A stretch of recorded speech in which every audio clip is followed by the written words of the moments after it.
Nagalit ngayon sila Cayetano dahil diyan. Oh, nagsalita na ngayon yung mga ano, sila Cayetano, sila Robin Padilla, nagalit sila. Kasi parang nanghaharas siya ng mga huwes diyan sa impeachment na hindi naman dapat nangyayari. Pasok. He could have not announced it and investigated. The investigation, nasabi niyang infrastructure na walang bidding. First of all, the procurement law has iimbestigahan mo, but it is unfair to me and unfair to the court that kung kailan siya patatawag siya sa Monday, intimidate mo ako, hindi kita tatanungin sa Monday dahil mag-a-announce ka na iimbestigahan mo. I am bothered.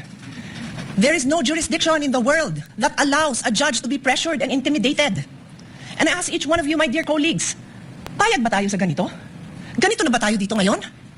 Don't we want a better country for our children? Why would you allow a director who's just called to be a witness next week brag that he's going to investigate? And again, I don't know, so I respectfully request that it be played. Because I want to understand. If I don't have reason to be upset, then thank you, I can focus. I can go back to the business on hand. But right.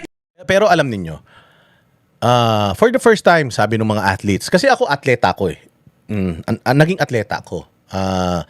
Sa sports na wrestling, freestyle wrestling, naging atleta ako. Sabi ko sa'yo, ang hirap ng inaabot namin sa training, allowances namin. Minsan kailangan pa kami i-enlist sa Navy para lang magkaroon kami ng allowance. Kasi ang PSC, Philippine Sports Commission, wala talagang budget yan. Minsan pinadadala kami sa ibang bansa para mag-compete. Nagso-solicit pa kami para lang meron kaming pang-accommodation, meron kaming pang-qualifying. Lahat ginagawa namin para lang dun sa sa love namin na sport. Walang budget talaga ang mga atleta. Kaya nga nung tanda ko, nung nasa sports ako, inggit na inggit kami sa basketball. Kasi ang pera, lahat nasa basketball. Mantakin mo, pinaglalaro mo dyan, mga PBA. Siyempre, pag PBA player, professional yung pinalaro mo dyan, may mga demands yung mga managers niyan. O, pagka maganda hotel niyan, yung accommodation nila talagang maayos, tas alagang-alaga mga yan, pagkain, nutrition, uniform, lahat. Kami, ang binibigay lang sa amin nun, jacket, medyas sa amin na. Jacket tsaka bag, yun lang. Yung laman nung bag na yun, amin na. Yung ginagamit kong wrestling shoe, yung mga singlet ko, lahat akin yun. Pinag-iipunan ko yun, nagsusolicit kami para makabili kami ng gamit namin, para makapag-compete kami. Yung mga basketball player, inis na inis kami dyan, pucha. Tapos hindi pa sila magko-commit 100%. Ibig sabihin, makikipagsikuhan ba sila sa mga kalaban nila kapag sila yung pinalaro mo sa SEA Games, Asian Games, ganon? Hindi, kasi nga may karir sila sa Pilipinas. Pag napilay sila doon, edi sira yung karir nila. So, hindi sila magko-commit 100%. Yung dedication nila, limited. Hindi katulad namin. Uuwi kami, naka-neck brace ako. Uuwi kami, naka-cast yung paa ko, pilay ako. O para lang sa para lang sa medalya. Ganun nun. Hirap na hirap kami nun. Ngayon, nung panahon ni Pangulong Duterte, tuwan-tuwa yung mga atleta. Nainggit ako kasi grabe daw ang suporta nung panahon ni Pangulong Duterte sa mga atleta. Yung suporta nila sa bawat sport. Kaya nga, ang dami sa mga sports program natin naman nag-qualify sila sa Olympics eh. Hindi tayo nagka-qualify sa Olympics kasi wala ngang pondo yung mga sports. Halimbawa, chess, boxing, volleyball, halimbawa ganyan, sepak takraw. Hindi tayo nagko-compete sa Olympics. Bakit? Kasi nga hindi tayo nagka-qualify. Bago ka kasi makapaglaro sa Olympics, kailangan makasali ka sa mga competition, pre-competitions at mga qualifying for Olympics. Katulad ni Carlos Yulo. Si Carlos Yulo at saka yung babaeng nagbubuhat ng barbell. Marami silang mga sponsors kaya nakakapag-compete sila sa mga qualifying ng Olympics at saka qualifying ng mga kung ano-anong may mga pre-competition na mga requirement. O kung halimbawa ako, boksingero ako na wala naman akong perang pan-training, wala namang budget ang Philippine Sports Commission para sa akin, sarili kong training. Pupunta ako dito sa lugar na to, mayroong training, qualifying para sa Asian Games. Para mag-qualify ako, kailangan ko lumipad doon. Sagot ba nila yung pamasahe ko? Hindi. Sagot nila yung pang-hotel ko? Hindi. Sagot nila yung pagkain ko? Hindi. So wala tayong representative ngayon doon dahil wala tayong pera. Noong panahon ni Pangulong Duterte, ang daming nag-qualify sa atin sa Olympics. Bakit? Kasi nga, yung training program, yung support, naghanap na ng mga sponsors, buong sports committee yung pinondohan, hindi yung parang namimili lang ng sports na popondohan. Yung panahon kasi namin talaga walang sports para sa full contact full contact. Walang budget para sa full contact sport, mga judo, mga ganun, wala. Nagkataon lang mayayaman yung mga kaibigan namin na mga nagta-taekwondo, kaya nakakapag-compete sila. Pero other than that, magagaling ang mga atleta natin. Ang problema, wala talagang pera para sumali sa mga qualifying tapos mag-qualify sa mga Olympics, ganun. O, di ba? Patulad yung FIBA. O, di ba? Para mag-qualify tayo sa FIBA World, di ba? Kailangan natin sumali sa mga FIBA leagues dito sa Pilipinas. O, sinong sagot nun? O, di ba? Kailangan mong gastusan yung team para mag-compete. Ngayon, kung makapasok sila doon sa FIBA Asia, sila mag-champion sa FIBA Asia, di meron na silang slot para sa FIBA World. Pag top 3 ka sa FIBA World, meron ka na ngayong sa Olympics ng basketball. O makakapaglaro ka na ng Olympics. Ganun yun, hindi pwedeng magaling ako mag-boxing tapos maglalaro ako Olympics. Hindi pwede yun. Bago ako makapaglaro ng Olympics, kailangan marami ako mga ligang sasalihan at may panalo ko yun para mag-qualify ako for Olympics. Ganun po yun. Nung panahon ni Pangulong Duterte, nagkaroon tayo ng mga Olympic gold medalist ngayon, hindi ba? Dahil naging maganda yung programa para sa sports noon. Yun. Ay na to si Matibag, walang utak eh. Now I am upset to hear this. And I will stand up for each one of you. I don't care what side you're on. I will stand up for you if somebody tries to intimidate you. Well, nakarating sa akin, may kami dito, kailangan kami investigahan dahil nakarating kami dito, pala yung pumasok dito na pera na unliquidated. At merong private company dito na involved na binayaran ng 10 billion at ang pagbabayad insertion sa GAA na itinayad. So ito, investigahan. Malaking kaso rin ito. Ay, baba yun, yung sa Caldero na kaso, I think, pero sisilipin na rin namin. Ito yung tungkol sa it's a malicious company na sila yung dito, parang for the area na to, walang bidding, tapos nabayaran ng mabilisan na 10 billion ng halaga, congressional insertion. So silipin namin to. Katunayan, meron kaming mga kaso na pumasok na bago na dapat namin tingnan. Kung maalala nyo, pumunta kami ng target ko sa we were given I think that's it. 70 hectares for the What is the pleasure of Senator Judge Padilla? Yes, sir. Magandang tanghali po sa ating tagapamahalang hukom Magandang hapon din po. at sa ating pong ginoong Pangulo.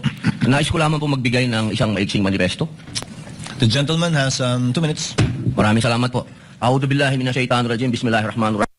Mga mahal kong Ayun di ba? Si Robin bago siya magsalita, anong tawag doon sa salita ng Muslim? Arabic ba tawag doon? Nag-Arabic pa siya. Alhamdulillah.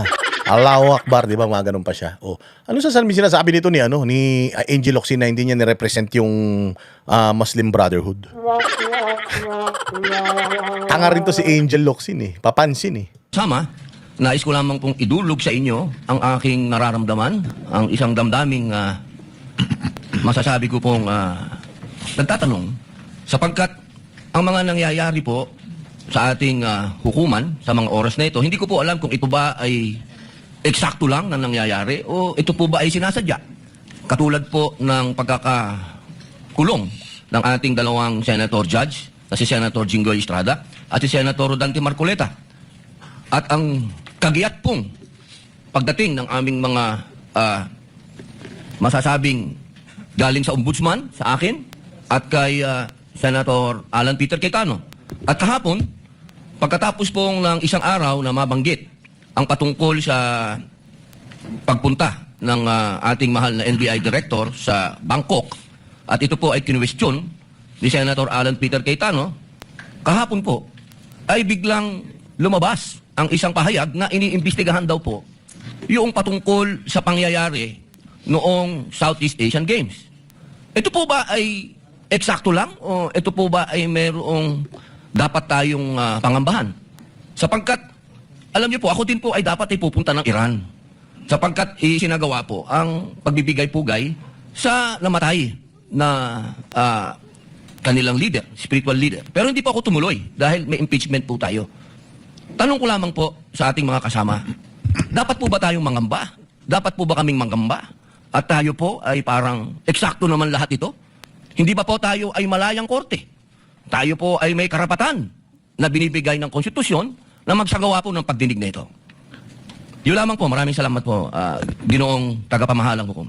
The manifestation of Senator Judge Padilla is noted. What is the pleasure of Senator Judge Mr. Cayetano? Presiding Alan? Officer, Rule 6 of the impeachment proceedings is that the rules of the Senate is suppletory, and if there is anything that affects the honor, integrity, or the functions of us individually or as a Senate here as an impeachment court, someone can rise on a question of personal or collective privilege. I won't do that, but may I just respond to what Senator Padilla said, since my name was mentioned and since the investigation announced by the NBI yesterday seems to be pertaining to this person as chairman of the 2019 organizing committee of the Southeast Asian Games. May I, maybe in the form of manifestation, unless the presiding officer or Senate President thinks that I should elaborate on by asking for time on a personal collective privilege, but I don't want to start that. Senator Judge Cayetano may make his manifestation. For the record, sir. So, first and foremost, sa sinabi po ni Senator Padilla, I won't ask na ipa-play na yung video, but quite exhaustive yung sinabi ni NBI Director about the Southeast Asian Games. So, if the intention was to have a chilling effect, we already have the chilling effect. May 11, hinabol dito sa session hall na to ng mga ahente ng NBI, si Senator Bato. May 13, nagkaroon ng enkwentro, putukan, pinipilit ng NBI na hindi sa loob ng Senado, but we have all the evidence that it was inside the Senate. Other incidents, I do not want to evoke a reaction or debate because I want to respect my fellow senators. Much of this has been vented in the media, is in court. Director Matibag has promised us that he will give us a warrant issued by the ICC, has promised us that he will hold his agents na nanggulpi ng isang OSAA. He will be the one to implement the contempt order and hold them in his office, but wala ditong natupad. So when I mentioned his name, his position the other day that it was bad taste, walang personal yun. I mean, regardless kung sinong, even if it was a secretary, an alter ego of the president who wrote the prosecution team or the defense team to say, pwede bang next week kasi may seminar, I would have said the same thing, di ba? Na, look at the gallery. Kompleto parati dyan from Congressman Ace Barbers to many Congressman Ridon. I won't name all of you, but you're busy people.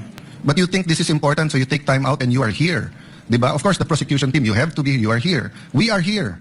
Despite of many, many other important things, not only investigations, not only the flood control, not only the BIR, not only, we're also talking about the nation being prone to volcanic eruption, to yung bagyo, buti, well, nasalanta pa rin tayo ng bagyong Inday. Ibang Inday ang pinag-uusapan natin dito sa impeachment. But still, we are here.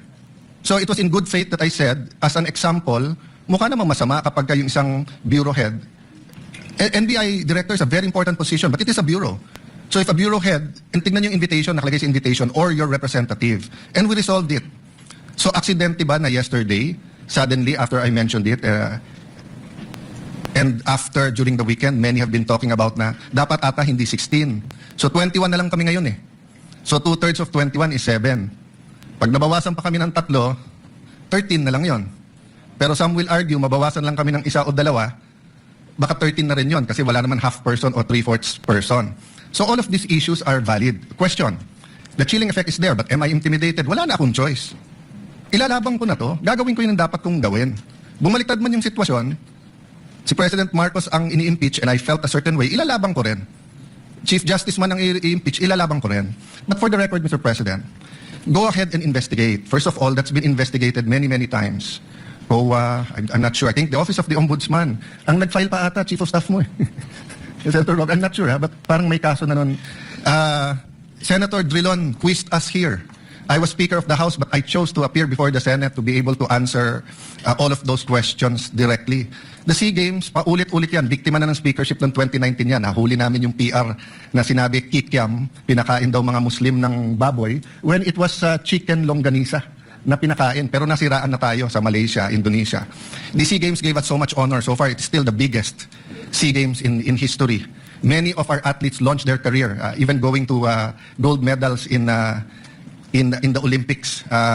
Our athletic and our yung aquatic natin center in Clark is one of the best in the world. Ang nagsabi nito yung Israeli coach ng isang foreign team doon. But go ahead if you want to investigate. But I just want to put on record, mukhang misfire. Bakit? Yung sinasabi niyang infrastructure na walang bidding, first of all, the procurement law has many modes of procurement. So don't make it appear sa public na just because walang bidding, may anomalya na to. Okay. Secondly, bakit ko sinabing misfire? Hindi po sa I'm referring to the director ng NBI Matibag. I had nothing to do with the infrastructure. The chairman of the committee. In fact, I had to resign from the DFA because I was running for congressman during that time. So dun sa sinasabi ni Director Matibag na may congressional insertion to fund it, it's definitely not me because how could a non-member of the Senate or non-member of the House insert anything? Okay. Dun sa sinasabi niyang infrastructure, it was done by the BCDA. The chairman of the BCDA is one of the closest advisors of the president now. Ang chairman ng BCDA ay si Vince Dizon. Oh, si Vince Dizon, ang chairman ng BCDA. Siya ang may control sa mga constructions diyan sa Clark. Clark Development Authority, yun. Oh, yung BCDA. Oh. So, paano yan? Paano na ngayon yan? Aso ni Bongbong si Vince Dizon. Taga-cover up ni Bongbong si Vince Dizon ng corruption. Tapos, iimbestigahan mo si Vince Dizon ng corruption, patay ka, matibag. Hindi pwedeng si Cayetano lang iimbestigahan mo. Oo, kasi itong buong Asian Games na ito ay kasama diyan ang buong gobyerno at saka yung committee. Patay ka rito, sir. The president of the BCDA is one of the closest advisors and is a secretary now. Oh, so yun yung sinasabi ko sa kanya kanina, yung Garcia, yung Vince Dizon, nasa kampo yan ni Bongbong ngayon. Yung mga walang prinsipyo. Mga dating Duterte supporter na ngayon, putyang inaalipin na ng mga Marcos. Bakit? And he said medyo kaduda tong kumpanya na nanalo walang bidding. If I'm not mistaken, it's the same company who's making the City Hall of Pasig. So, I mean, if they want to investigate, go ahead. But by mentioning the organizing committee of the SEA Games, ako po chairman nun. At paninindigan ko po na napakaganda nung nangyari doon. At kung may anomalya, ako unang magagalit. So, go ahead. But my point, Mr. Chairman, honorable members of the court, sa prosecution, to be fair sa prosecution at marami akong kaibigan, I've never felt any intimidation from any of you. I mean, you've continued to be either friends or for those who are former friends but friends. I mean, I don't know if nagkamali lang ako, but on the first day, I nodded ng konti kay Senator De Lima. Gumanon din siya, hindi ko alam kung na-acknowledge because we were friends once upon a time. And this is a court. We owe it to each other to be professional, di ba? So, wag tayong pumayag na someone like Director Matibag would do that. My point, Mr. President, Mr. Presiding Officer, he could have not announced it and investigated. Imbestigahan mo, tingin mo may mali, imbestigahan mo.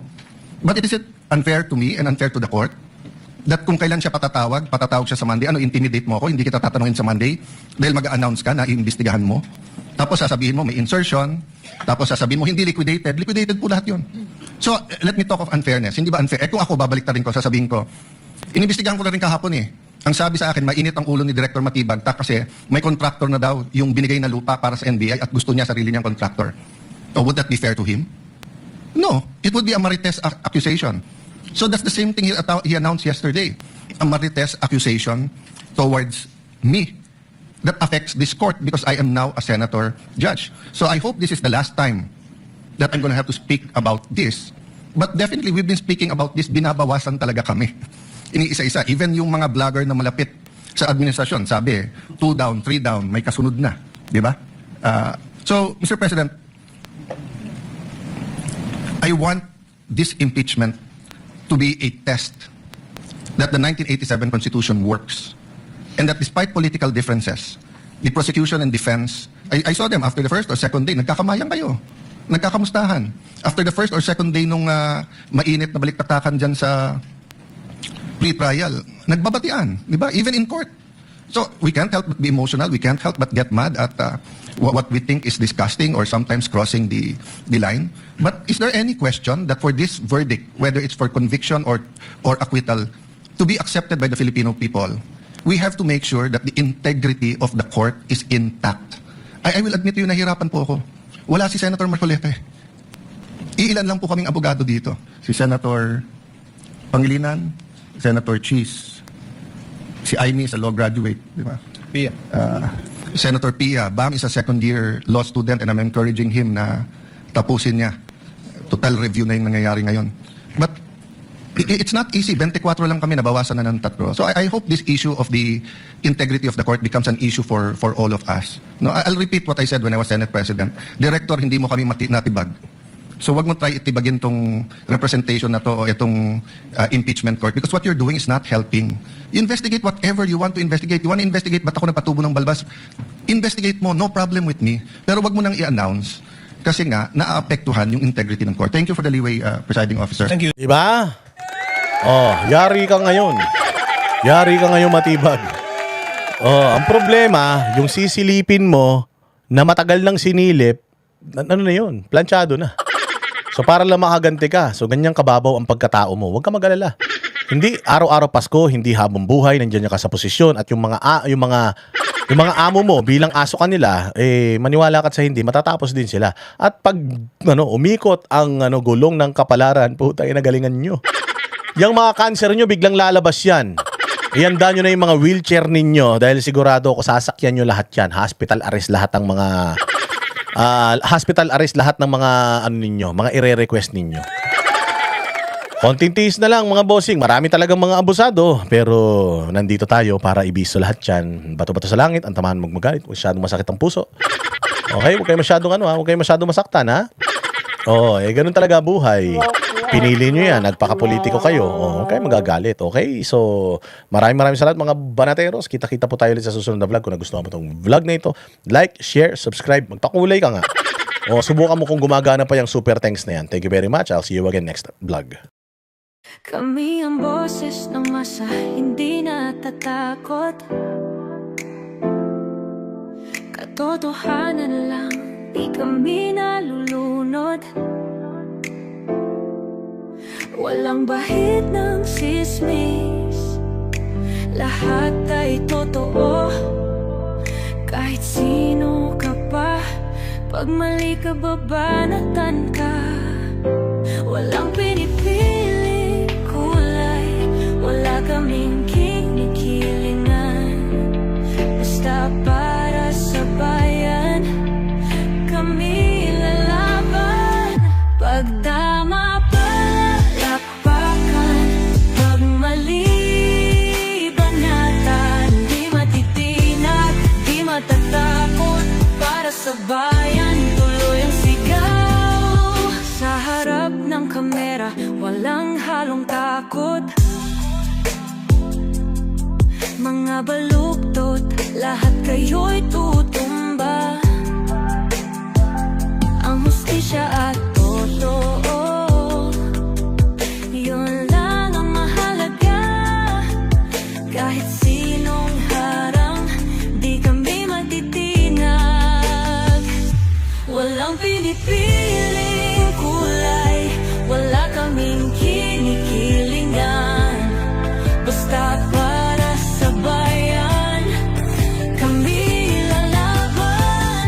Pag tama palakpakan, pag mali banatan. Di matitinag, di matatakot, para sa bayan tuloy ang sigaw. Kung nasa tama ka, ikaw ay aming kasama. Pero pag mali ka, handa ka na bang mabasag? Banateros kami, walang inuunan. Dahil bayan muna, bago ang sarili.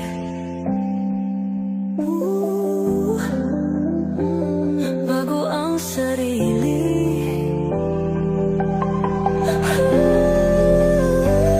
Pag tama palakpakan, pag mali banatan. Banateros ang sigaw, katotohanan ang laban.